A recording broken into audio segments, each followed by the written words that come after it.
Hello everyone, you are welcome to Best Notes tutorial. In this video, we will be talking about the Golden Gate, and this work is written by Vikram Seth. So we will be talking about the important points of this work, and as well as we will be doing a discussion over summary. So if you are preparing for any exam related to English literature like TGT, PGT or UGC NET English, it will help you definitely. So जैसा कि आप लोगों को पता है कि Indian writings in English में विक्रम सेठ क्या है, आपके इम्पोर्टेंट राइटर हैं। इससे पहले मैं इनके दो वर्क डिस्कस कर चुका हूँ ऑलरेडी अपने चैनल पे, तो आप लोग उन्हें भी देख सकते हैं और फिर आप इस वीडियो को देख ही रहे हैं। तो अगर आप लोगों को ये वर्क पसंद आते हैं तो डेफिनेटली शेयर जरूर कीजिएगा और सब्सक्राइब जरूर कीजिएगा चैनल को। तो चलिए आज डिस्कस करते हैं इन चीज़ों को। अब आप लोगों को पता ही है कि जो क्वेश्चन पूछे जाते हैं वो कैरेक्टर से पूछे जाते हैं, डेट से आप लोगों को क्वेश्चन पूछे जाते हैं, कुछ माइनर कैरेक्टर होते हैं, कुछ मेजर कैरेक्टर होते हैं। दोनों से आप लोगों को एग्जाम में क्वेश्चन पूछे जाते हैं। एक और चीज़ है जो है आपका बैकग्राउंड ऑफ वर्क, जो वर्क का बैकग्राउंड है उससे भी क्वेश्चन आप लोगों के पूछे जाते हैं। तो ये तीन चीज़ें हम पूरे वर्क की देखेंगे और साथ में जो इम्पोर्टेंट इवेंट्स है उन्हें भी हम देखेंगे क्योंकि उनसे भी क्वेश्चन पूछे जाते हैं। तो ये चार चीज़ें अगर आपको एक वर्क के बारे में अगर आप खुद के नोट्स बना रहे हैं तो ये तीन चार चीज़ें अपने माइंड में रखिए। एक कि उसके जो कैरेक्टर हैं वो आप लगभग जो इम्पोर्टेंट कैरेक्टर हैं मेजर माइनर उन्हें आप यूज़ कर रहे हो अपने नोट्स में। दूसरा कि जो डेट्स हैं उस वर्क से रिलेटेड वो आप लोगों ने लिख ली हैं। और तीसरा जो है वो है बैकग्राउंड ऑफ वर्क, जैसा कि हम यहाँ पे बात करेंगे कि द गोल्डन गेट जो है वो पब्लिश हुआ था आप लोगों का कब 1986 को, and this was his first novel. ये भी आप लोगों को याद रखना है कि फर्स्ट नॉवेल है किसकी, विक्रम सेठ की। अब यहाँ पर एक चीज इंपॉर्टेंट है, taking inspiration from Alexander Pushkin's classical 19th century Russian saga in words using Onegin. यहाँ पे जो अलेक्जेंडर पुश्किन है उनसे उनका एक वर्क था यूजिन ओनिजिन। ओके, आपको नोट डाउन करना है। और ये क्या है, आपका आपका रशियन वर्क है। इससे विक्रम सेठ ने क्या किया था, इंस्पिरेशन लेकर अपना जो वर्क था गोल्डन गेट, इससे इस वर्क को उन्होंने लिखा था। सेठ transposed the characters and action of the work onto a modern California setting। और इस वर्क की जो अब बैकग्राउंड का मैंने आप लोगों को कहा क्वेश्चन की बैकग्राउंड से क्वेश्चन, तो आप लोगों को पता होना चाहिए कि यहाँ पे कहाँ की सेटिंग यूज की गई है। कैलिफोर्निया की सेटिंग यूज की गई है इस वर्क में। लाइक पुश्किन, सेठ ऑल्सो कंपोज्ड इन वर्ड्स। और दूसरा इंपॉर्टेंट चीज इस वर्क के बारे में यह है कि ये वर्क किस में लिखा गया है, वर्ड्स में यूज हुआ है। Structuring his own work using Pushkin's extraordinary complex meter and rhyme schemes। जो कॉम्प्लेक्स मीटर और राइम स्कीम पुश्किन ने यूज की थी, जो राइटर थे किसके, यूजिन ओनिजिन के। अब मैं बार बार चीज़ों को रिपीट करता हूँ, इसलिए रिपीट करता हूँ कि जो भी आपका ये वर्क होगा 15 to 20 मिनट्स, उसमें आपको ये वर्ड्स आप बहुत बार सुन लो और वो आपको यहीं पर याद हो जाए। तो पुश्किन ने क्या यूज किया था, एक जो उनका वर्क में यूज किया था उन्होंने वर्ड्स फॉर्म में कॉम्प्लेक्स मीटर और राइमिंग स्कीम उन्होंने यूज की थी। वही राइम स्कीम और वर्ड्स फॉर्म किसने यूज की है, आपकी विक्रम सेठ ने द गोल्डन गेट में यूज की है 1986 में। The Golden Gate is written in 590 Onegin stanzas. उन्होंने 590 ऑनिजन स्टेंजास में इसको लिखा था। A special kind of sonnet, a 14 line poem that uses iambic tetrameter। इसमें उन्होंने क्या यूज किया है, iambic tetrameter यूज किया है। Each line has 4 sets of stress unstressed syllable combination. Within each sonnet lines 1, 1, 3, 5, 6, 9 and 12 add an extra unstressed syllable lines with added syllable create double feminine rhymes। यहाँ पे एक चीज और है, आपको दो चीजें यहाँ पर देखने को मिलेंगी। एक है आपका फेमिनाइन राइम उन्होंने यूज किया है, दूसरा उन्होंने मैस्कुलिन राइम्स यूज किया है। फेमिनाइन राइम क्या होता है, rhymes that and on unstressed syllable. आपको ध्यान देना है कि यहाँ पे क्या, जो राइम क्या कहाँ पर एंड होती है, अनस्ट्रेस सिलेबल पे एंड होती है उसे हम फेमिनाइन राइम कहते हैं। मैस्कुलिन राइम किसे कहता है? Rhymes that and on stress syllable. अब इसका एग्जांपल देख लेते हैं, जैसे ऑफुल। सो ऑफुल एंड जॉफुल, ये क्या है आपके जो एंड हो रहा है, ये जो सिलेबल है आपका, ये क्या है आपका अनस्ट्रेस सिलेबल है।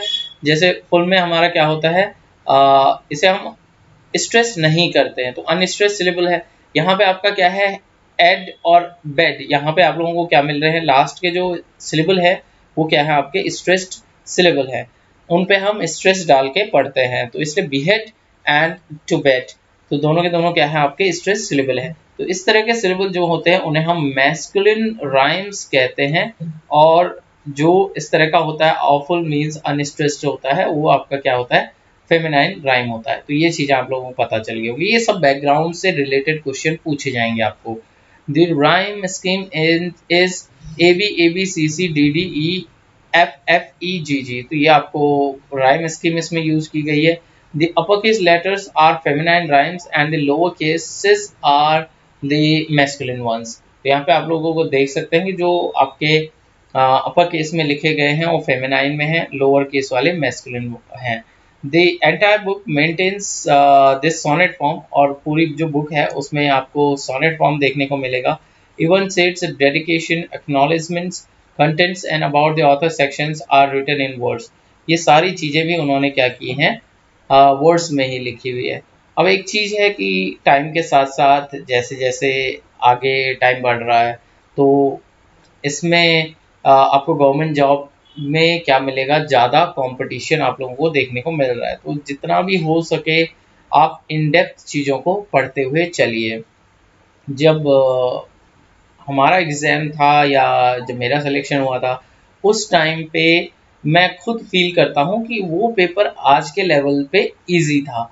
इसलिए जब भी मैं नोट्स बनाता हूँ तो कोशिश करता हूँ कि ज़्यादा से ज़्यादा चीज़ें उसमें इनकॉर्पोरेट कर पाएँ, ज़्यादा से ज़्यादा चीज़ें उसमें डाल पाएँ। आप लोगों को ये सारी चीज़ें नोट करनी है और खुद से इस सीरीज़ को बहुत अच्छे से देखना है और प्रिपेयर करना है। अगर आप लोग देखेंगे कि जब एग्ज़ाम आपके आ जाएगा तब आप तैयारी करेंगे 2-3 महीने की, तो मैं आप लोगों को अभी से सजेशन दे दूं कि इतनी तैयारी हो नहीं पाती है 2-4-6 महीने में। तो आप अभी से तैयारी पे जुटे रहिए और डेफिनेटली आप लोगों का सिलेक्शन हो जाएगा। जो लंबी रेस में जिसे दौड़ना है उसे अपनी तैयारी उस हिसाब से करनी है। तो तैयारी अभी से जारी रखिए, जब आपका एग्ज़ाम आता है अगर लेक्चरर का या एलटी का नेक्स्ट एग्ज़ाम आता है तब तक आपकी अच्छी तैयारी होनी चाहिए। The novel contrasts its lofty epic style with the mostly everyday events in chronicles। अब यहाँ पे आपको lofty epic style तो मिलेगा लेकिन साथ साथ में आपको everyday events इसमें आप लोगों को देखने को मिलेंगे। Set follows the lives of a group of successful EP friends in San Francisco in 1980s। तो जो टाइम है, सेटिंग है, वो कब की है, 1980 की है, और सैन फ्रांसिस्को की सेटिंग है इसमें, जो कैलिफोर्निया हमने ऊपर बात की थी। Their lives are financial stable. अब इनकी जो लाइफ है वो क्या है, फाइनेंशियल स्टेबल है। जो ईपीज हैं उनके बारे में ये पूरी स्टोरी है। So the dramas and stresses they experience tend to be romantic, political and philosophic in nature. अब क्योंकि उनके पास क्या है, फाइनेंशियली स्टेबल लाइफ है, सभी जो भी इसमें कैरेक्टर्स हैं तो उनकी जो लाइफ है वो कैसी है, रोमांटिक है, पॉलिटिकल है एंड फिलोसॉफिक है। अगर हम नेचर की बात करें वर्क के, critics describe the novel as the love letter to northern California of this time before the full ascension of Silicon Valley and the growing economic gap between the haves and have-nots in San Francisco itself। The novel opens on John Brown। तो अब हम story देख रहे हैं novel की, तो यहाँ से शुरू होती है आपकी कैरेक्टर की कहानी। तो कैरेक्टर कौन है आपका, सबसे पहले ये जॉन ब्राउन से शुरू होता है, अ 26 ईयर ओल्ड कंप्यूटर इंजीनियर। तो जो जॉन ब्राउन है वो आपका कौन है, 26 ईयर का है, और दूसरी चीज़ ये है कि वो कंप्यूटर इंजीनियर है। Who, well established in his growing field, now realizes that he would like to be in a relationship। अभी वो क्या है, अपना ग्रोइंग फील्ड उसने इस्टेब्लिश कर लिया है, और मीन्स जो उसका ग्रोइंग फील्ड है वो उसमें वो इस्टेब्लिश हो चुका है, अब वो सोचता है कि मुझे क्या करना चाहिए, रिलेशनशिप में चले जाना चाहिए।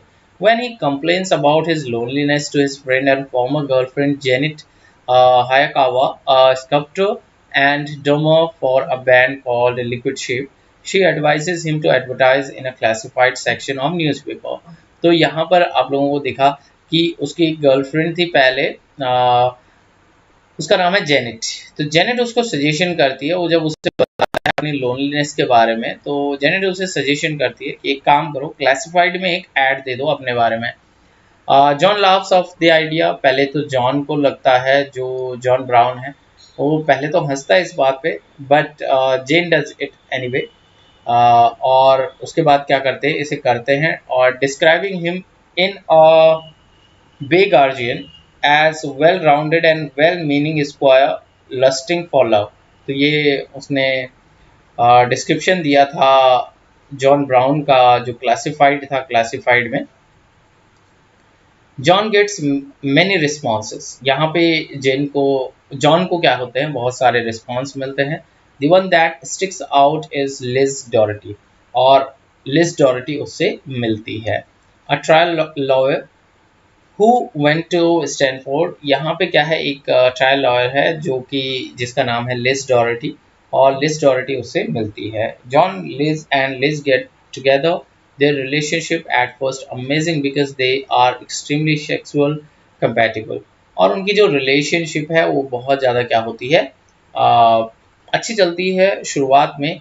दे गेट एन अपार्टमेंट, वो एक अपार्टमेंट ले लेते हैं। At first their only disagreement stem from John's dislike for Liz cat Charlemagne. So उसकी एक बिल्ली है, कैट है उसकी, लिज की, जिसपे उस जो किसको पसंद नहीं है, जॉन को। यही उनका फर्स्ट क्या था, डिसएग्रीमेंट था। With an encounter Liz brother Ed. अब लिज का एक भाई है जिसका नाम है एड। ये आपका थर्ड कैरेक्टर है, who is in the middle of N existential crisis. और उसकी लाइफ में क्या है, वो डिसाइड नहीं कर पा रहा कि मीन्स वो किस तरह का इंसान है, उसको अपनी एग्जिस्टेंशियल क्राइसिस वो झेल रहा है। ही इज बोथ स्टाउंच कैथोलिक, वो बहुत ज़्यादा कैथोलिक है। और कैथोलिक जो होते हैं वो अपने मीन्स हम कह सकते हैं कि लिबरल नहीं होते, वो अपने रूल्स पे बहुत ज़्यादा टिके हुए होते हैं। प्रोटेस्टेंट जो होते हैं वो ज़्यादा लिबरल होते हैं। क्रिश्चियन मैथोलॉजी या हम क्या क्रिश्चियनिटी में बात करें तो कैथोलिक, वो कैथोलिक है, अपने रिलीजन्स के लिए डेडिकेटेड है। एंड क्लोज्ड गे, और वो क्या है, गे भी है, साथ में क्या है, गे है। तो इससे उसको क्या हो रहा है, प्रॉब्लम है। एक तो अपना रिलीजियस उससे बंधा हुआ है, और दूसरा वो खुद में क्या है, एक गे है। He is living in a vicious cycle, having secret passionate sex with his lover, then feeling terrible self-hatred afterward for having committed a sin. So first he had a secret passionate sex with his friend, and then later he is having self-hatred। तो यहाँ पे एक word है self-hatred, means वो खुद से अब क्या करता है कि उसने पाप किया है, वो ये ऐसा सोचता है, और वो इस बारे में क्या करता है, खुद को डिसाइड नहीं कर पा रहा है। We also meet John's recently divorce friend Phil. यहाँ पे जॉन, जो जॉन ब्राउन था, उसका एक डाइवोर्स फ्रेंड है फिल, उसके बारे में देखते हैं। Who is raising his young son Paul, और उसका एक बेटा भी है, जो कौन है, Paul. As a single parent since his wife decided to move back to east coast, उसकी वाइफ उसे छोड़कर जा चुकी है। तो नेक्स्ट कैरेक्टर हमें मिला है फिल, और उसका बेटा जो है पॉल है। Trying to find himself, Phil quits his solid job in order to join the movement protesting nuclear weapons। और जो फिल है वो क्या करता है, न्यूक्लियर वेपन्स के लिए क्या कर रहा है, अभी प्रोटेस्ट कर रहा है। He spends his days at rallies, much of John's confusion. Why couldn't Phil just do his protesting as a side hobby? तो यहाँ पे क्या है, अभी जो जॉन है वो सोचता है फिल के बारे में कि फिल को क्या करना चाहिए, जो ये प्रोटेस्ट हैं उनको क्या करना चाहिए, as a side hobby work करना चाहिए। Liz and John throw a party in their new apartment to celebrate their engagement. Liz और जॉन ने क्या किया, अपने एंगेजमेंट को सेलिब्रेट करने के लिए, यहाँ पे उनकी एंगेजमेंट हो रही है, ध्यान ध्यान रखना आप लोगों को। अब जो स्टोरी है वो आगे बढ़ रही है। लिज और जॉन ने क्या कर दिया, एंगेजमेंट कर लिया। वहाँ पे फिल और एड मिलते हैं। Phil meets Ed and they end up in bed together. As we know that he was a gay person. तो यहाँ पर क्या है, फिर से they had affair there. So from there their relationship grows into a romance. Meanwhile Liz and John marry, और इसके बाद क्या हो गई है, जॉन और लिज शादी कर लेते हैं। The two couples decide their various philosophies of life, united in a shared purpose of trying to find personal fulfillment through self actualization। अब दोनों के दोनों self actualization के लिए वर्क कर रहे हैं। Soon, however, the honeymoon period of these relationships ends, and as both couples face irreconcilable problems and difficulties। अब दोनों के दोनों को क्या होने लग गई है, एक दूसरे के जो डिसीजंस है उससे क्या हो जाता है, प्रॉब्लम्स फेस करना शुरू कर देते हैं। Phil realizes that it can never fully committed to their relationship। अब फिल को लगता है कि जो एड है, क्योंकि एड का क्या चल रहा है, एग्जिस्टेंशियल प्रॉब्लम चल रही है उसको। वो अपने आप में कैथोलिक है और वो इस चीज़ को एक्सेप्ट भी नहीं कर पा रहा है कि he is a gay person. So Phil को ये बात समझ आ जाती है, because Ed can never fully overcome this self hated that he feels as a Christian. Over time, it becomes clear that Ed doesn't even really want to try. The couple's breakup becomes inevitable, और दोनों जो couple है दोनों के दोनों अलग हो जाते हैं, फिल और add. Liz and John meanwhile find themselves arguing more and more over their radically different political views। अब जो जॉन और लिज हैं जिनकी की शादी हो चुकी है, दोनों के दोनों भी अपने पॉलिटिकल व्यूज की वजह से क्या हो गए हैं, प्रॉब्लम फेस कर रहे हैं। या हम कहें कि दोनों के बीच में अब आर्ग्यूमेंट्स बढ़ते जा रहे हैं। John has left his IT job in order to work for a defence contractor.